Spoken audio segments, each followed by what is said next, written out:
सभी मित्रों को हमारे YouTube चैनल राजेश क्लासेस में स्वागत है। और रात के 9 बज रहे हैं और मैं लेके आया हूँ टॉप 100 क्वेश्चन जो आपके सभी एग्ज़ाम के लिए मोस्ट इम्पॉर्टेंट होंगे। तो ये हमारी सीरीज है जो लूसेंट की चल रही है, तो उसी का पार्ट है और आप ज़रूर देखिएगा। ये टॉप 100 होंगे। ओके, तो आशा करते हैं कि आप ज़रूर देखेंगे। तो हम इन क्वेश्चनों की ओर चलते हैं और पहला क्वेश्चन हमारा है, भारत में सबसे ऊंचा जलप्रपात कौन सा है? शिमला जलप्रपात, जोग प्रपात, कोर्टाल्लम प्रपात या होगनेकल जलप्रपात? तो इसका आपको आंसर दिख रहा होगा। ऑप्शन इसका हो जाएगा ए हो जाएगा, क्या हो जाएगा? बी हो जाएगा। ऑप्शन इसका दूसरा हो जाएगा। और ये जोग जलप्रपात है कहाँ पे? तो आप बताएंगे कर्नाटक में। कहाँ पर? कर्नाटक में है, शरावती नदी पर। शरावती नदी पर ये ऊंचाई में है, लेकिन सबसे लंबा जलप्रपात तो आप बताएंगे कुंचिकल है। कौन? कुंचिकल है। और ये कहाँ पर है? तो छत्तीसगढ़ में। कुंचिकल कहाँ पे है? तो आप बताएंगे छत्तीसगढ़ में है। और किस नदी में? तो आप बताएंगे इंद्रावती नदी में है। ओके, तो आपको समझ में आया होगा ये क्वेश्चन, मैं आशा करता हूँ। तो आगे चलते हैं। पहला क्वेश्चन हमारा ये था, तो आप ज़रूर देखिएगा हमारे इन क्वेश्चनों को। दूसरा क्वेश्चन ये हमारा आया, भारत का राष्ट्रीय खेल क्या है? भारत का राष्ट्रीय खेल क्या है? शतरंज है, कबड्डी है, फुटबॉल है या हॉकी है? तो हमारे भारत का राष्ट्रीय खेल हॉकी है। ओके, क्या है? हॉकी है। फुटबॉल कहाँ का है? फुटबॉल स्पेन का है। कबड्डी कहाँ का है? तो बांग्लादेश का है। बांग्लादेश का है। ओके, और शतरंज का उद्भव हमारे देश भारत से हुआ है, आप याद रखिएगा। और हॉकी में कितने होते हैं? तो आप बताएंगे हॉकी में 11 होते हैं। फुटबॉल में खिलाड़ी कितने होते हैं? 11 होते हैं। कबड्डी में 7 होते हैं। शतरंज में 2 होते हैं। ओके, अगला क्वेश्चन देखते हैं। तो ये दूसरा था। अगला क्वेश्चन ये हमारा रहा और कह रहा है अगला क्वेश्चन कि आपको दिख रहा होगा कि निम्नलिखित, देखो आ नहीं रहा उसमें, तो इसको थोड़ा मुझे वो करना पड़ा है। कह रहा है कि निम्नलिखित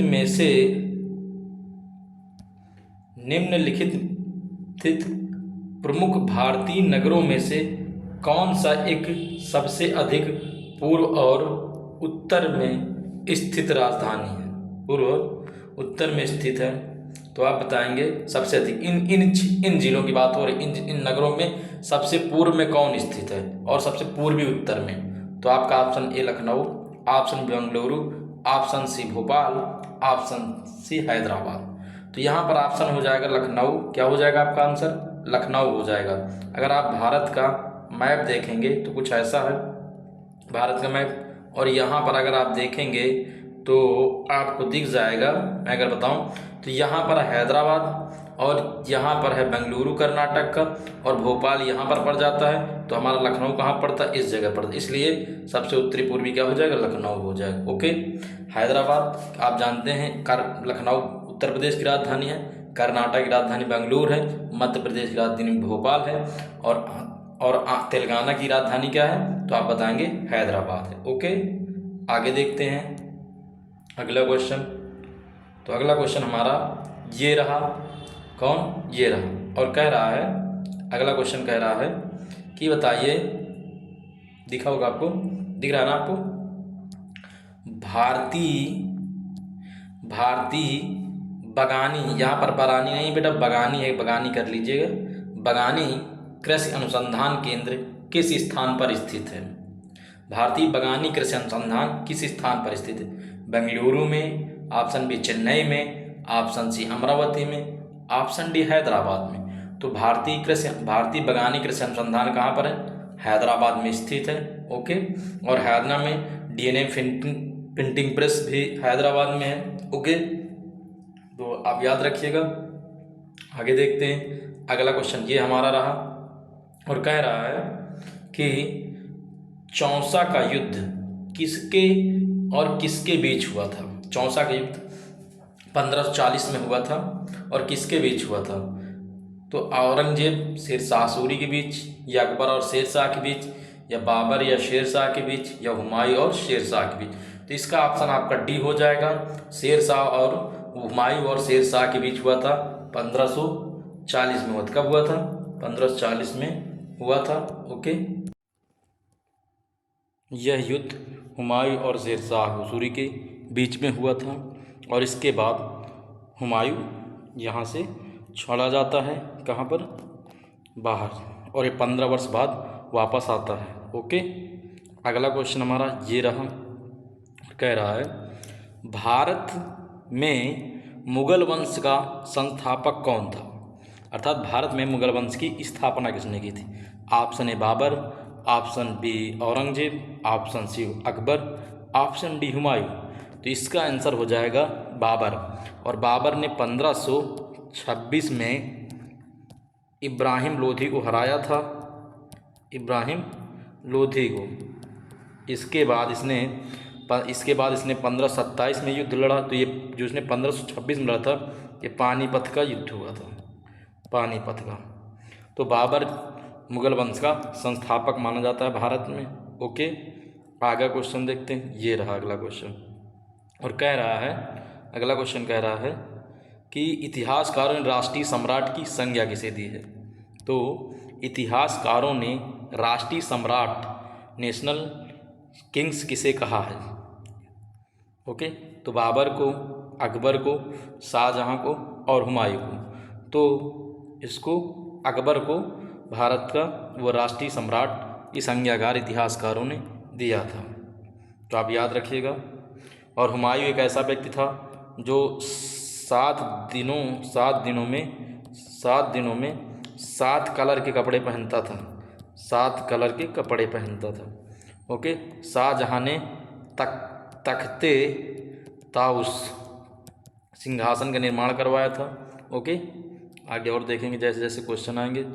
अगला क्वेश्चन हमारा ये रहा, और कह रहा है, क्या कह रहा है देखते हैं। क्वेश्चन कह रहा है कि बताइए, अगला क्वेश्चन कह रहा है कि वह नदी घाटी जिसे भारत का रूर के नाम से पुकारा जाता है, वह नदी घाटी कौन सी है जिसे भारत का रूर के नाम से जाना जाता है? गोदावरी नदी घाटी, दामोदर घाटी, पेरियार, हुगली। तो इसका ऑप्शन हो जाएगा दामोदर नदी। और दामोदर नदी छोटा नागपुर के पठार से निकलती है, छोटा नागपुर के पठार से निकलती है। और दामोदर हुगली की सहायक नदी है, हुगली की सहायक नदी है। और दामोदर को पश्चिम बंगाल का शोक कहा जाता है। ओके, तो आप ये याद रखिएगा। पेरियार केरल में बहती हुगली नदी है जो गंगा से विभाजित होकर गंगा की वितरिका है हुगली नदी। और गोदावरी कहाँ बैठती है? तो महाराष्ट्र के त्र्यंबकेश्वर नामक स्थान से निकलती है। अगला क्वेश्चन ये रहा, और कह रहा है कि आप बताइए भारत की सबसे बड़ी जवाहर सुरंग किस राज्य में स्थित है? राजस्थान में, पश्चिम बंगाल में, जम्मू कश्मीर में, या हिमाचल प्रदेश में? तो ये जवाहर सुरंग जम्मू कश्मीर में स्थित है। ओके, लेकिन वर्तमान में सबसे लंबी सुरंग अटल टनल हो गई है। वर्तमान में कौन है? अटल टनल है, जिसकी लंबाई 9.115 किलोमीटर है। तो आप ये भी याद रखिएगा, जो कुल्लू से मनाली को जोड़ती है। अगला क्वेश्चन ये रहा, कह रहा भारत में ताजे जल की सबसे बड़ी बूलर झील किस राज्य में स्थित है? उत्तर प्रदेश में, जम्मू कश्मीर में, उत्तराखंड में, या हिमाचल प्रदेश में? तो इसका आपका आंसर हो जाएगा जम्मू कश्मीर। जम्मू कश्मीर में बूलर झील है और जम्मू कश्मीर में डल झील भी है। कौन? डल झील है यहीं पर। उत्तराखंड में नागिन के नाम से वो ताल के नाम से झीलें उत्तराखंड में पाई जाती हैं। उत्तर प्रदेश में आप जानते हो कौन झील? पीलीभीत में है तो बहुत, लेकिन पीलीभीत वाली जहाँ से गोमती नदी निकलती, फुलहर झील। फुलहर झील काफ़ी फेमस है। और गोविंद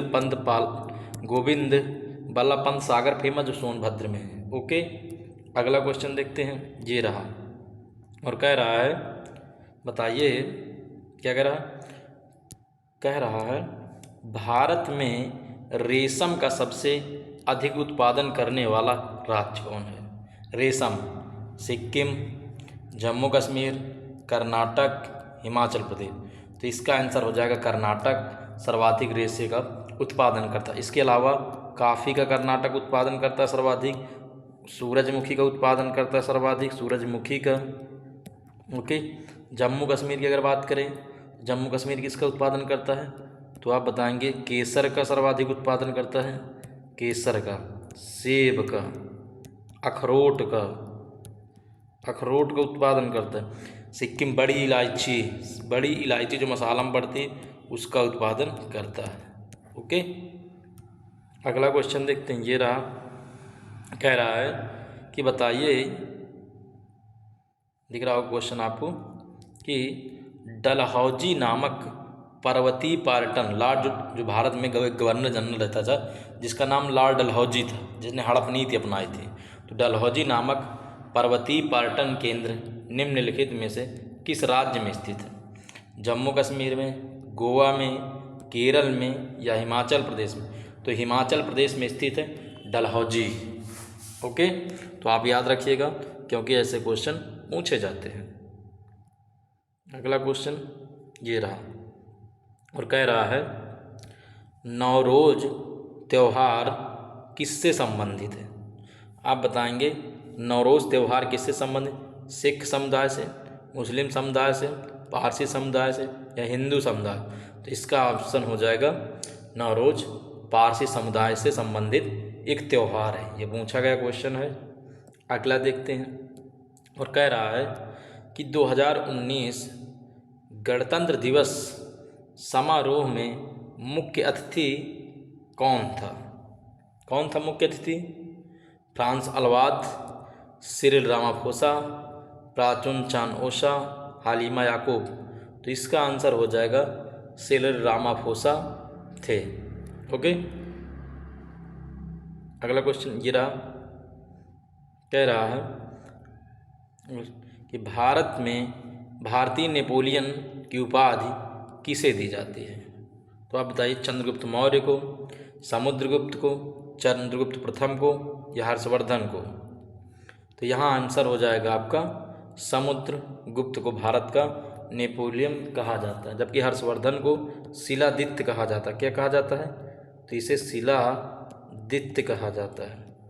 ओके, चंद्रगुप्त को सेंड्रोकोटस कहा जाता है, सेंड्रोकोटस कहा जाता है। ओके, चंद्रगुप्त प्रथम को एक उपाधि इसने धारण की थी। आप जरूर कमेंट करके बताइए। अगला, भारतीयों के लिए सिल्क मार्ग किसने आरंभ किया था? किसने आरंभ किया था? अशोक ने, फाहियान ने, कनिष्क ने या हर्षवर्धन ने? तो इसका आंसर क्या हो जाएगा? कनिष्क ने इसकी शुरुआत की थी और ये किसका था? कुषाण वंश का था। कुषाण वंश का महान शासक था। ओके, अशोक के बारे में बता दें, अशोक ने कलिंग युद्ध लड़ा था। फाहियान चंद्रगुप्त द्वितीय के दरबार में आया था।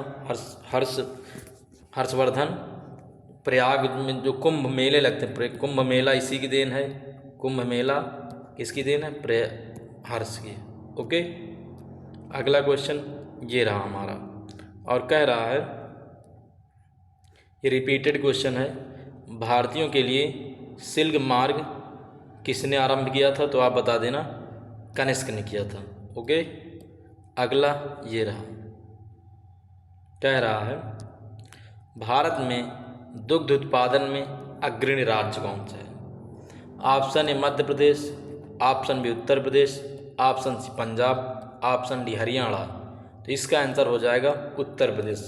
लेकिन हाल ही कुछ दिनों पहले एक रिपोर्ट आई थी कि राजस्थान का पहला स्थान पहुंच गया था। किसका? राजस्थान का। लेकिन पुनः उत्तर प्रदेश ने वह स्थान प्राप्त कर लिया है। ओके, पंजाब प्रति व्यक्ति दूध उत्पादन में स्थान रखता है। मध्य प्रदेश मसाले और साले में उत्पादन, हरियाणा में सबसे कम वन पाए जाते हैं और जनसंख्या लिंगानुपात सबसे कम पाया जाता है वहाँ। अगला क्वेश्चन ये रहा, कह रहा है कि इंदिरा गांधी नहर परियोजना को पानी किस बांध से मिलता है? अर्थात जो जम्मू कश्मीर जैसे नदियाँ निकल के आती हैं तो यहाँ पर एक बांध बनाया गया है, उस बांध की बात पर। तो इंदिरा गांधी नहर परियोजना को पानी किस बांध से मिलता है? किस मतलब बांध से मिलता है? पंजाब, राजस्थान, हिमाचल प्रदेश, हरियाणा।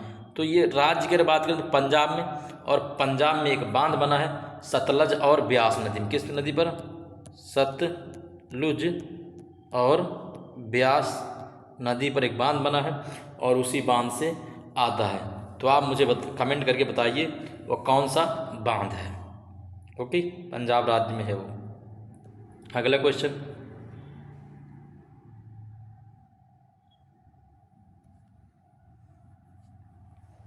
कह रहा है इंदिरा गांधी फीडर नहर की लंबाई किस राज्य में सबसे अधिक है? Option A Punjab, option B Rajasthan, option C Himachal Pradesh, option D Haryana. तो इसकी सर्वाधिक लंबाई पंजाब में है और इसको चारों राज्यों को पानी जाता है, इससे चारों राज्यों को जाता है पानी, और इसकी सर्वाधिक लंबाई पंजाब में। ओके, अगला कह रहा है सिंधे खब्बाप्स किस प्रदेश का त्यौहार है? हिमाचल प्रदेश का, जम्मू कश्मीर का, राजस्थान का, हरियाणा का। तो कहाँ का है आप बताएंगे? ये त्यौहार जम्मू कश्मीर में मनाया जाता है। ओके, कहाँ पर? जम्मू कश्मीर में यह त्यौहार मनाया जाता है। अगला क्वेश्चन कह रहा है भारत का सबसे महत्वपूर्ण लघु उद्योग कौन सा है? ऑप्शन ए बर्तन निर्माण, ऑप्शन बी गुड़ एवं खांडसारी, ऑप्शन चमड़ा उद्योग, ऑप्शन डी हथकरघा उद्योग। तो इसका राइट आंसर हो जाएगा हथकरघा उद्योग सर्वाधिक भारत में पाए जाते हैं और उत्तर प्रदेश में हथकरघा उद्योग का पहला स्थान है। अगला ये रहा, ईद उल जुहा किसकी याद में मनाया जाता है? अर्थात ईद उल जुहा किसकी याद में मनाया जाता है? पैगंबर Mohammad, option A, option B Hazrat Abu Bakr, option C Hazrat Ali, option D हजरत इब्राहिम। तो इसका आपका राइट आंसर हो जाएगा हजरत इब्राहिम की याद में ईद उल जुहा नामक त्यौहार मनाया जाता है। ओके, अगला देखते हैं, ये रहा, कह रहा है निम्नलिखित में से कौन भारत का पहला परमाणु रिएक्टर है? Option A Apsara, option B Ektara, option C Bharat, option C Swaroop. तो भारत का पहला परमाणु रिएक्टर अप्सरा लगाया गया था 1957 से 59 के बीच में। ओके, तो आप याद रखिएगा। अगला क्वेश्चन हमारा ये रहा और कह रहा है, ये क्वेश्चन दिख रहा होगा आपको 25वां नंबर। कह रहा है कि भारतीय संविधान में संशोधन का प्रस्ताव, किसका संशोधन का प्रस्ताव किस देश के संविधान से लिया गया है?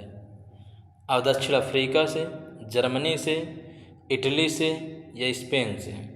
तो हमारे संविधान संशोधन का प्रस्ताव ये दक्षिण अफ्रीका से लिया गया है। ऑप्शन इसका ए लॉक कर दिया गया। अगला क्वेश्चन ये रहा और कह रहा है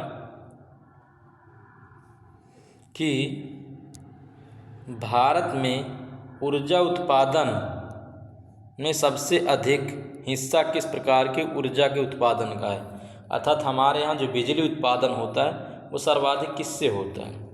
पन बिजली से, मतलब जल बिजली से, नाभिकीय बिजली से, तापीय से या सौर से? तो इसका ऑप्शन सी हो जाएगा तापीय, अर्थात कोयला आधारित। कोयला आधारित हमारे यहाँ बिजली ज़्यादा बनती, उसके बाद जल वाली, उसके बाद सौर वाली, फिर उसके बाद वायु मतलब पवन चक्की वाली। ओके, ये आपका आंसर हो जाएगा। अगला क्वेश्चन कह रहा है कि ये अगला क्वेश्चन कह रहा है किस भारतीय महिला स्क्वाश खिलाड़ी ने दूसरी बार एशियन इंडिविजुअल चैंपियनशिप का खिताब जीता है? दीपिका पाल्लाकर ने, ज्योत्सना चिनप्पा ने, कल्पना देसाई ने या सौम्या सूद ने? तो इसका आंसर बी हो जाएगा, ज्योत्सना चिनप्पा। ओके, अगला क्वेश्चन देखते हैं। ये रहा अगला क्वेश्चन और कह रहा है कि वैदिक काल में किस यज्ञ में यज्ञ सामग्री में सुरा का मतलब दारू शराब का प्रयोग किया जाता था? किसमें शराब का प्रयोग किया जाता था? राजसूय यज्ञ में, अग्नेय यज्ञ में, वाजपेयी यज्ञ में या सौत्रामणि यज्ञ में? तो सौत्रामणि जो यज्ञ होता था इसमें सुरा का प्रयोग या शराब का प्रयोग किया जाता था। ओके, अगला 29वां नंबर क्वेश्चन, ये रहा हमारा 29 नंबर क्वेश्चन और आपसे पूछ रहा है कि मौलिक कर्तव्यों को किस देश से ग्रहण किया गया?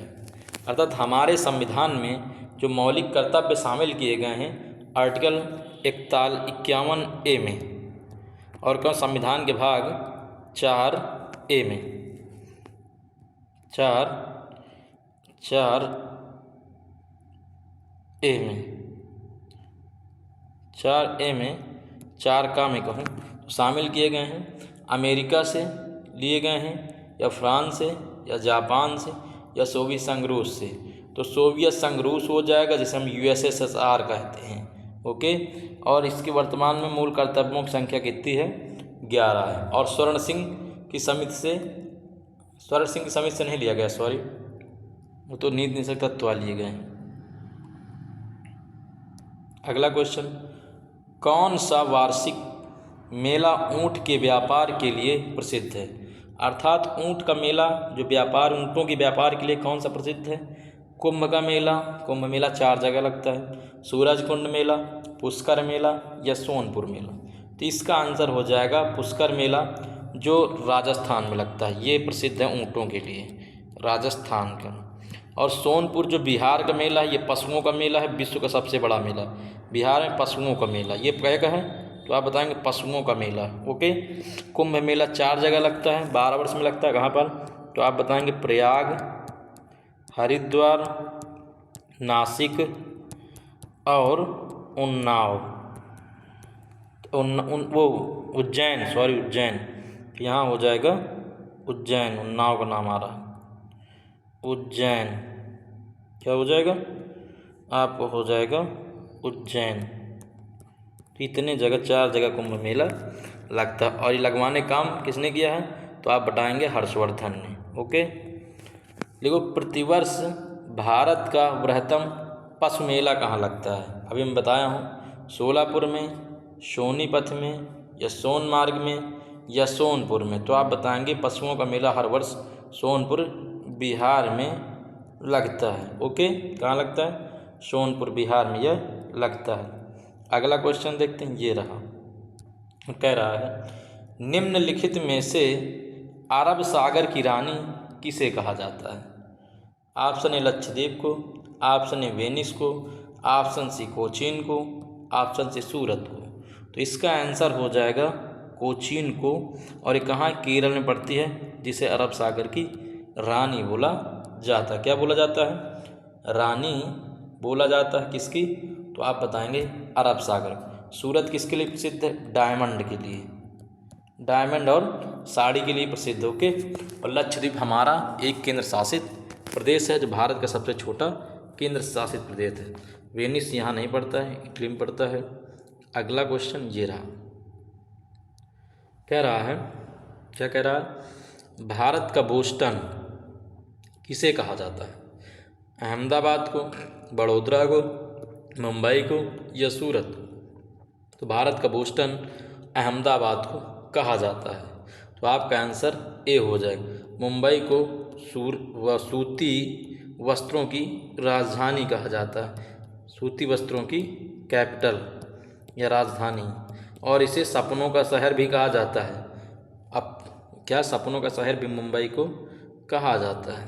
अगला क्वेश्चन ये रहा, रन फॉर होप मिशन किसने शुरू किया? क्या? रन फॉर होप मिशन किसने शुरू किया? ऑप्शन ए इस्ता गहलोत ने, ऑप्शन बी दीपिका पल्लवी ने, ऑप्शन सी विजया पांडे ने, ऑप्शन डी सूफिया खान ने। तो इसका आपका आंसर हो जाएगा सूफिया खान ने रन फॉर होप मिशन की शुरुआत की थी। ओके, अगला क्वेश्चन आपका ये रहा, कह रहा भारत की पहली मिस इंडिया, भारत की पहली मिस इंडिया कौन बनी थी? Option A Pramila, option B Lara Dutta, option C Rohi Singh, option C Sushmita Sen. तो इसका आंसर हो जाएगा ऑप्शन ए प्रमिला भारत की पहली मिस इंडिया बनी थी। ओके, अगला क्वेश्चन ये रहा, कह रहा है भारत की पहली पूर्णकालिक वित्त मंत्री कौन बनी? पूर्णकालिक मतलब पूरे समय के लिए। कल्पित देसाई, निर्मला सीतारमण, हरमनप्रीत कौर या सुषमा स्वराज। तो पहले वित्त मंत्री पूर्णकालिक कौन बनी? तो आप बताएंगे निर्मला सीतारमण, जो काफ़ी लंबे समय से बनी है। और कब से बनी है? जब से अरुण जेटली की मृत्यु हुई तब से। अगला क्वेश्चन ये रहा, कह रहा भारत रत्न प्राप्त करने वाली पहली महिला कौन थी? श्रीमती पी.के. गेसिया, श्रीमती इंदिरा गांधी, श्रीमती बछेंद्री पाल या सुष्मिता सेन। तो इसका आंसर हो जाएगा इंदिरा गांधी, जो प्रधानमंत्री थी वो पहली। इन्हें आयरन लेडी के नाम से, ये आयरन लेडी के नाम से भी जाने जाते हैं। आयरन लेडी, भारत की आयरन लेडी इन्हें कहा जाता है, आयरन लेडी। तो इंदिरा गांधी को भारत में मिलने वाला मतलब भारत में मिलना पहली महिला हैं जिन्हें भारत रत्न मिला था। अगला क्वेश्चन ये रहा और कह रहा है कि हिमाचल प्रदेश के किस राजा को औरंगाबाद में छत्रपति शिवाजी का खिताब दिया गया था? हिमाचल प्रदेश के किस राजा को औरंगाबाद के छत्रपति का खिताब दिया गया था? पद्म सिंह को, पहाड़ चंद को, केहरी सिंह को या सुमेर चंद को? तो इसका आपका आंसर हो जाएगा, क्या हो जाएगा? केहरी सिंह को यह उपन्यास दिया गया था। ओके, अगला क्वेश्चन ये रहा और कह रहा है सुप्रीम कोर्ट के जजों की संख्या को कौन बदल सकता है? कानून बनाकर संसद, राष्ट्रपति के आदेश, ऑप्शन सी केंद्र सरकार की अधिसूचना द्वारा या सुप्रीम कोर्ट की अधिसूचना द्वारा। तो इसका आंसर हो जाएगा कि ऐसा कानून संसद पास करे तो उससे राष्ट्रपति की संख्या में वृद्धि की जा सके, करने का अधिकार। लेकिन कम करने का अधिकार इनके पास नहीं, कम नहीं कर सकते। इसीलिए वर्तमान में कितने हैं? तो आप बताएंगे वर्तमान में सुप्रीम कोर्ट में न्यायाधीशों की संख्या 33+1 है, अर्थात 34। 33 अन्य न्यायाधीश और एक मुख्य न्यायाधीश, और डी.वाई. चंद्रचूड़ वर्तमान में मुख्य न्यायाधीश हैं। अगला क्वेश्चन, माउंट एवरेस्ट पर चढ़ने वाली पहली भारतीय महिला कौन थी? माउंट एवरेस्ट पर चढ़ने वाली पहली भारतीय महिला कौन थी? कल्पना चावला, रजिया सुल्ताना, बछेंद्री पाल, सुचेता कृपलानी। तो इसका आंसर आपका सी हो जाएगा, बछेंद्री पाल पहली महिला थी। रजिया सुल्ताना कौन थी? तो दिल्ली सल्तनत की, दिल्ली की गद्दी पर बैठने वाली पहली महिला थी। दिल्ली की गद्दी पर बैठने वाली पहली महिला थी।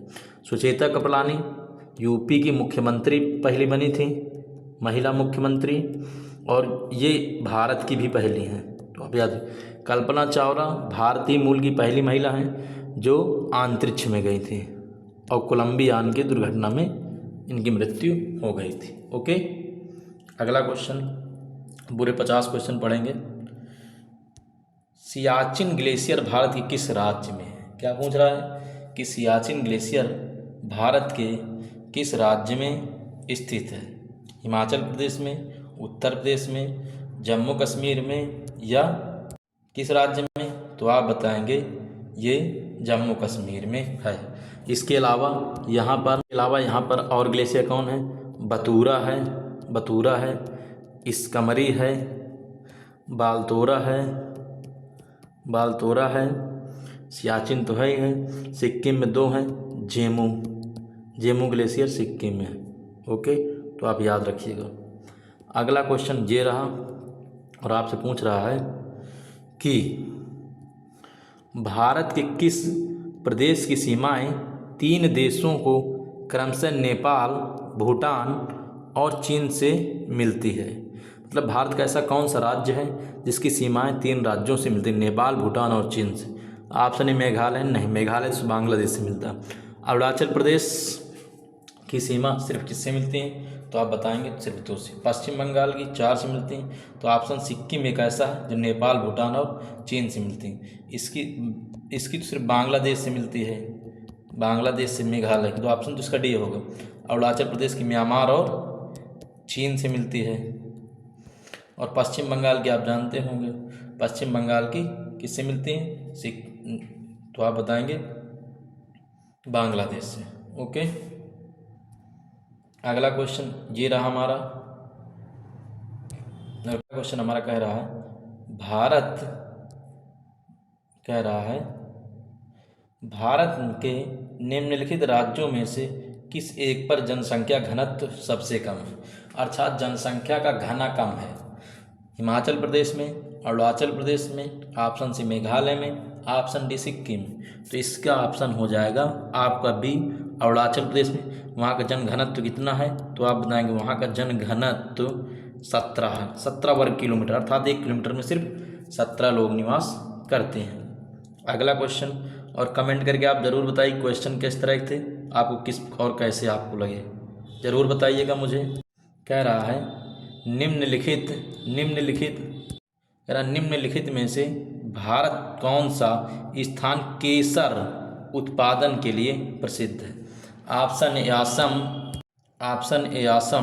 Option B Jammu Kashmir, option C Meghalaya, option D Sikkim. तो इसका आंसर हो जाएगा आपका जम्मू कश्मीर की खेती। किसकी मिट्टी का क्या नाम है, करेवा मिट्टी में खेती होती है, जो एक जलोढ़ मिट्टी।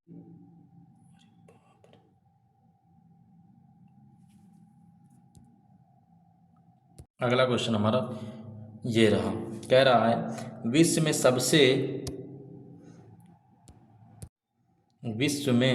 सबसे पुरानी और विकसित नहर व्यवस्था भारत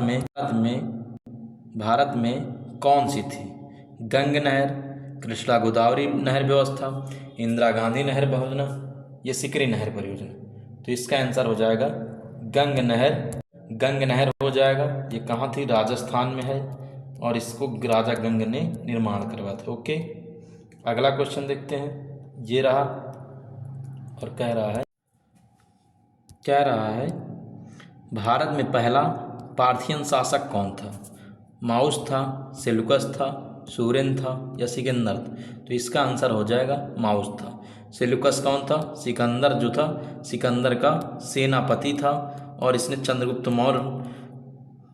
मौर्य से युद्ध किया था, इससे हार गया था, और सेल्यूकस ने अपनी पुत्री का विवाह किससे किया था, तो आप बताएंगे चंद्रगुप्त मौर्य से इसने अपनी पुत्री से चंद्रगुप्त मौर्य की शादी कर दी थी। ओके, अगला क्वेश्चन हमारा ये रहा, भारत में यूरेनियम खदान कहाँ स्थित है। खेतरी राजस्थान में, अलवाय में, जादूगौड़म या सिंहभूम में। तो इसका ऑप्शन हो जाएगा जादूगौड़। ये कहाँ पड़ता है, आप बताएंगे झारखंड में। ओके, जबकि खेतरी राजस्थान में पड़ता है, और ये किसके लिए प्रसिद्ध है, आप बताएंगे ये तांबा के लिए प्रसिद्ध, तांबा खान। ओके, याद रखिएगा।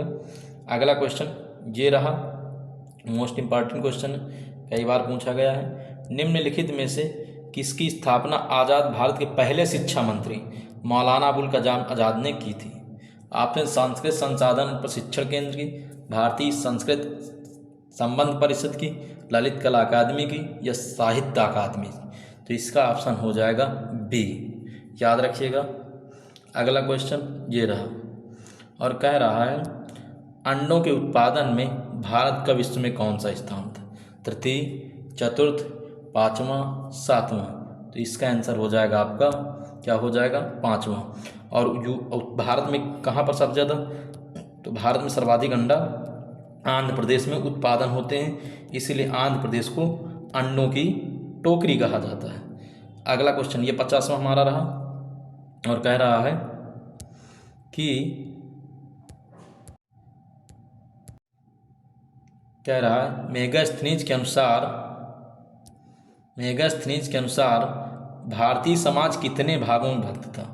12 में, 10 में, 4 में या 7? तो इसका आंसर हो जाएगा 7। और मेगास्थनीज जो था इसने अपनी बुक इंडिका में इसके बारे में जानकारी दिया है और ये चंद्रगुप्त मौर्य के दरबार में रहता था और इसको सेल्यूकस निकेटर ने भेजा था। तो बच्चों आज हमारे इतने ही क्वेश्चन थे और ऐसी हमारी सीरीज आते रहेंगे, तो आप ज़रूर देखिएगा और हमें बताइएगा कितने आपके क्वेश्चन सही होते हैं। जय हिंद, जय भारत।